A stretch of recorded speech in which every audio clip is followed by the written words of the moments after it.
여섯 번째, 삶의 공명을 낳는 낭독. 가문비 나무의 노래 저자 가문비 나무의 노래 저자 마틴 슐레스케는 독일의 바이올린 제작자다. 마틴 슐레스케는 해마다 약 20대의 바이올린, 비올라, 첼로를 제작하는데 세계 순회 연주를 하는 솔리스트들과 유명 오케스트라 소속 주자들이 그의 바이올린으로 연주한다. 가문비 나무의 노래는 마틴 슐레스케가 바이올린을 제작하고 수리하기도 하면서 얻은 삶의 통찰과 신앙적인 깨달음을 기록해둔 책이다. 책에서 저자는 어떤 나무가 바이올린으로 만들기에 적당한지에 대해서 이야기한다. 저지대에서 몇 년 만에 서둘러 자란 나무는 고지대에서 300년 넘는 세월 동안 서서히 자란 가뭄이 나무와는 견줄 것이 못 됩니다. 고지대의 수목 한계선 바로 아래 척박한 환경에서 자란 가뭄비 나무는 생존하기 어렵지만 오히려 나무의 세포역은 단단해져서 좋은 울림을 내는 공명판으로 만들 수 있다. 반면에 기름진 땅과 저지대의 온난한 기후에서 자란 나무들은 빠른 속도로 자라나지만 나이테의 폭이 넓고 세포벽이 단단하지 않아서 좋은 울림을 내는 악기로 만들 수 없다는 것이다. 좋은 울림을 가진 나무는 대부분 고도, 방위, 풍향, 기후, 토질 등의 여건이 어렵고 불리한 조건을 가진 땅에서 자라난다. 척박한 땅에서 자라는 나무는 저항력을 기르고 세포들을 진동하는 법을 익히는데 바로 이것이 자유로운 공명을 만들어낸다. 위인들의 전기나 영웅이 등장하는 영화 드라마에서 주인공은 항상 시련을 겪는다. 역경과 극복 스토리는 동서고금을 막론하고 항상 중요한 소재였다. 주인공은 돈이 없거나 몸이 아프거나 가족이 죽는 상황에 놓인다. 모든 환경은 주인공에게 불리하게 돌아가고 주인공을 힘들게 만든다. 하지만 우리의 주인공은 어떤 어려움도 자신의 앞길을 막을 수 없다는 불굴의 의지를 가지고 그 상황을 헤쳐나간다. 종국에는 모든 시련을 보상받는 해피엔딩을 맞이한다. 사실 역경이 없으면 해피엔딩의 가치도 사라진다. 정상을 느끼는 순간이 짧음에도 오랜 시간 산을 오르는 것처럼 어떤 역경의 스토리를 가졌는가가 해피엔딩에 큰 영향을 미친다. 바로 이때가 주인공에게도 관람자에게도 카타르시스를 안겨주는 순간이다. 드라마의 주인공이나 시련을 딛고 성공한 실제 인물들이 바로 좋은 울림을 가진 나무와도 같은 사람이다. 춥고 물도 없는 척박한 환경에서 더 단단하게 자라는 가뭄이 나무처럼 그들도 어려운 환경에서 더 강인하게 성장한다. 그들의 역경과 극복 스토리는 마치 가뭄이 나무처럼 자유로운 공명을 낳는다. 고난과 고통을 잘 이겨낸 사람들은 자신만의 해피엔딩에 그치지 않고 가뭄이 나무처럼 아름다운 공명을 만들어내어 많은 사람들의 가슴에 울림을 전한다. 아름다운 공명을 낳는 가뭄이 나무의 이야기를 통해서 당신도 역경과 시련을 극복하라는 이야기를 하려는 것은 아니다. 물론 이렇게 살 수 있다면 참 좋겠지만 역경과 시련이 괜히 역경과 시련이겠는가? 오히려 역경과 시련을 겪지 않도록 노력하며 사는 것이 더 어려운 일일 수도 있다. 마치 슐레스케는 좋은 바이올린이 될 만한 나무들을 노래하는 나무라고 부르는데 노래하는 나무가 될 만한 한 제목은 1만 그루 중 한 그루가 될까 말까 한다. 그 정도로 어려움을 극복하고 아름다운 공명을 낳는 나무의 수가 적다는 것이다. 우리의 삶에서 어마어마한 역경과 시련이 많지 않은 것처럼 말이다. 우리가 집중해야 할 것은 나무의 삶이 아니라 바로 바이올린 제작자의 삶이다. 바이올린 제작자들은 망치를 들고 숲으로 들어가 나무 둥치를 톡톡 두드리고 진동을 느끼고 나무의 울림을 듣기를 반복하여 바이올린으로 탄생할 만한 나무를 찾아낸다고 한다. 1만 그루 중 한 그루 있다는 노래하는 나무를 찾기 위해서 손수 모든 나무를 두드려보고 그 진동을 느끼고 울림을 듣는 것이다. 어려운 환경에서 자란 나무도 대단하지만 그 나무를 찾아내는 바이올린 제작자들도 참 대단하게 보인다. 우리가 할 일도 바로 이런 것이다. 자신의 아름다운 공명을 찾아내기 위해서 매일 자신을 두드리고 진동을 느끼고 울림을 듣는 것이다. 당신은 척박한 환경에서 자라는 나무도 아니며 온화한 환경에서 느긋하게 자라나는 나무도 아니다. 이미 당신은 노래하는 나무이다. 모든 사람은 노래하는 나무이다. 자신이 어떤 울림을 가지고 있는지 살면서 발견하는 것이 바로 우리의 소명이다. 당신이 가진 아름다운 공명을 발견하는 일이 바로 삶에서 당신이 해야 할 유일한 일이다. 그것은 당신뿐만 아니라 당신 주위의 사람들에게 좋은 울림을 전해줄 것이다. 전해줄 것이기 때문이다. 바이올린 제작자처럼 자신을 두드리고 진동을 느끼고 울림을 듣는 것은 낭독 독서를 통해서 가능하다. 매일 글을 눈으로 보고 소리내어 읽고 자신의 귀로 듣고 그 울림을 몸으로 느끼면서 자신이 어떻게 반응하는지 살펴볼 수 있다. 무엇이 당신의 울림인지, 언제 당신의 울림이 느껴지는지, 어떻게 당신의 울림을 느낄 수 있는지를 발견할 수 있다. 자신의 울림을 듣는 낭독. 나는 대학에 들어가면서 가족과 떨어져 타지에서 지내게 되었다. 대학 생활이라는 무한한 자유가 있음에도 한편으로 외로움과 두려움이 생겼다. 이후 교환학생을 하며 타국에서 지내게 되니 좀 더 큰 외로움과 두려움이 생겼다. 이것은 비단 장소만의 문제는 아니었는데 취업의 시기가 다가와 막상 사회라는 거대한 집단과 마주하니 소속감이 없어서 또 외로움과 두려움이 생겼다. 이때 깨달은 것은 마음만 먹으면 누구든 언제든지 외롭고 두려운 상황에 놓일 수 있다는 것이었다. 모든 핑계로 자신을 외롭고 두렵게 만들 수 있었다. 그래서 나는 이럴 때마다 책을 읽었다. 가족이 그리울 때도, 무한한 자유가 두려울 때도, 외로울 때도, 불안할 때도, 괴로울 때도 책을 읽으며 내 마음을 다독였다. 바이올린 제작자가 나무를 두드리고 진동을 느끼고 울림을 듣는 것처럼 책을 읽으며 좋은 글을 읽고 내 마음을 두드리고 진동을 느끼고 울림을 들었다. 이를 통해 나는 영어 단어를 많이 알지 못하더라도 내 마음은 더 잘할 수 있게 되었다. 스펙은 부족해도 삶에 대한 희망은 부족하지 않았다. 어렵고 힘든 것도 그때뿐, 이 또한 지나갈 것임을 독서를 통해 알게 되었다. 낭독은 자신의 울림을 듣는 것이다. 좋은 글을 당신에게 두드려 넣어 당신의 마음의 진동을 느끼고 울림을 듣는 것이다. 하루를 마치고 잠들기 전 고요함 속에서 낭독을 해보자. 당신의 깊고 깊은 마음을 가만히 들어보자. 행복했는지, 힘들었는지, 외로웠는지, 두려웠는지. 그 다음에 좋은 글을 읽어 당신의 마음을 다독여주자. 아마 이렇게 발견한 당신의 울림은 당신을 위로할 뿐만 아니라 주위 사람들에게도 전해질 것이다. 노래하는 나무는 아름다운 공명을 낳기 때문이다. 바이올린이 완벽한 형태를 가져야만 좋은 울림을 내는 것은 아니다. 중요한 것은 바이올린 제작자가 각 나무의 개성을 살릴 수 있도록 나무의 결을 존중하는 것이다. 그러면 저마다의 나무가 가진 유일하고 독특한 예술 작품인 고유한 음을 발견할 수 있다. 마틴 슐레스케, 가문비 나무의 노래.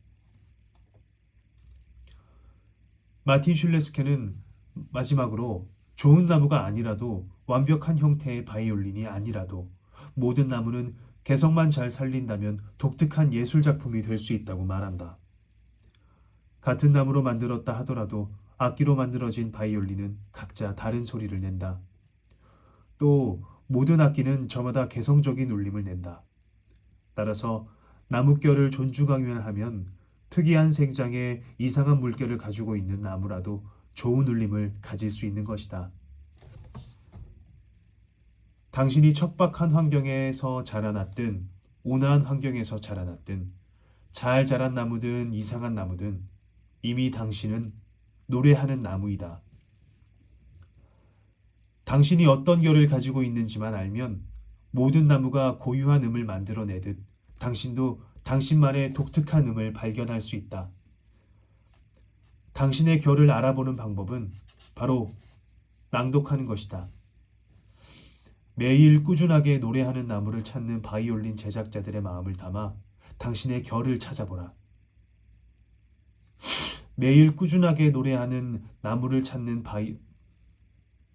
매일 꾸준하게 노래하는 나무를 찾는 바이올린 제작자들의 마음을 담아 당신의 결을 찾아보라. 당신의 울림을 듣고 당신의 삶을 온 세상에 공명하라.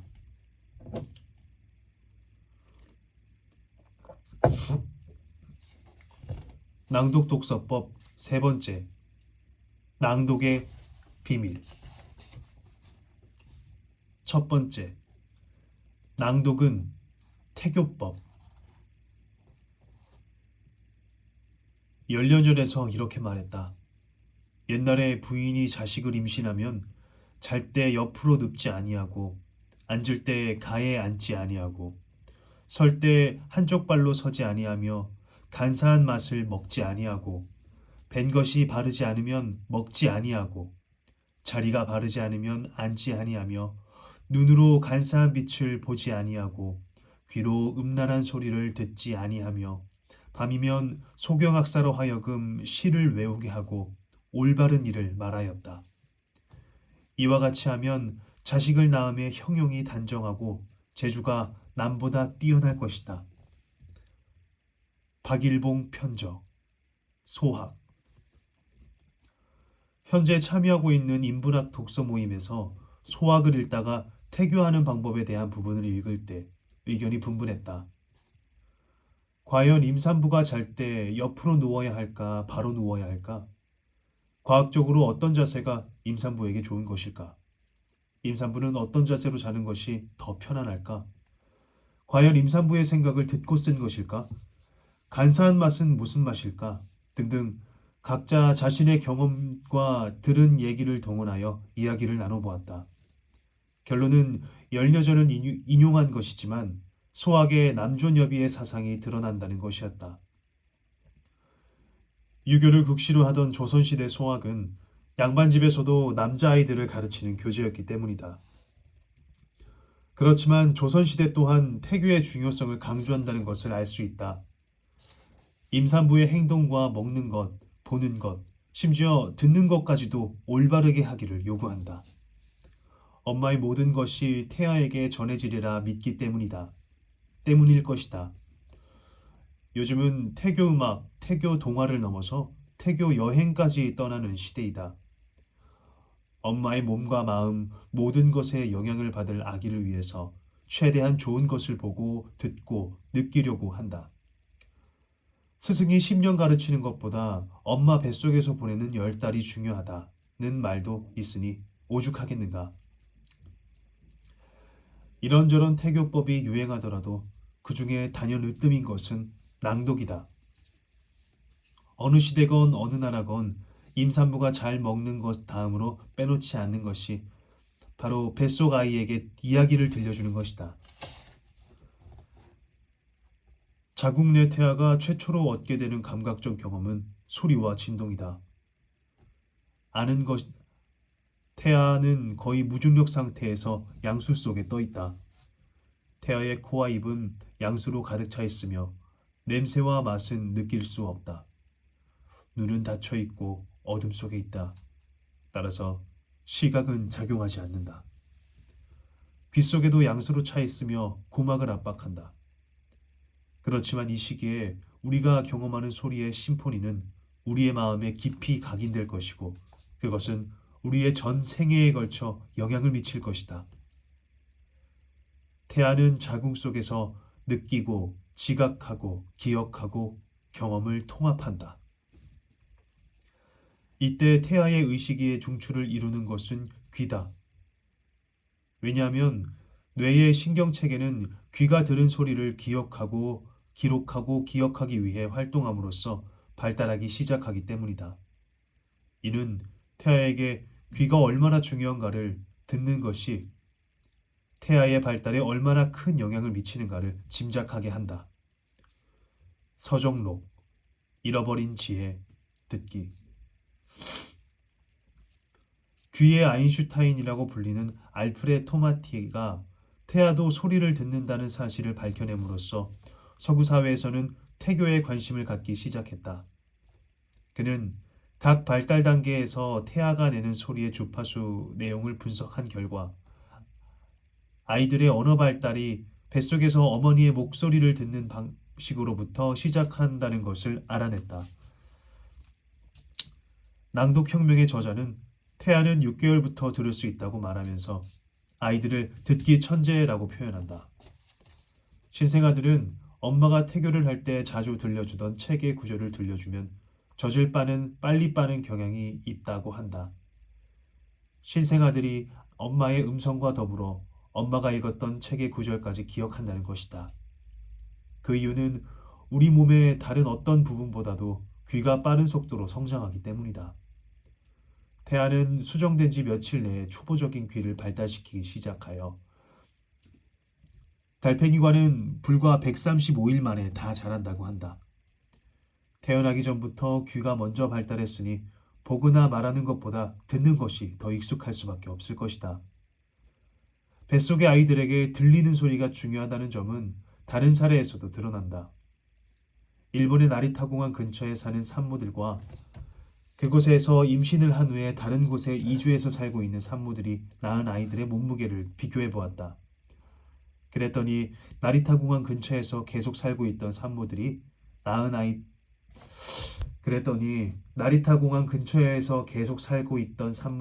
아이들의 몸무게가 다른 곳으로 이주하여 살고 있는 산모들이 낳은 아이들보다 더 적게 나왔다고 한다. 이 자료를 잃어버린 지의 듣기의 저자 서정록 작가는 어른들이 공항의 소음에 스트레스를 받듯 아이들도 뱃속에서 스트레스를 받고 있다고 해석했다. 그만큼 아이들에게 어떤 소리가 들리는지는 아주 중요하다.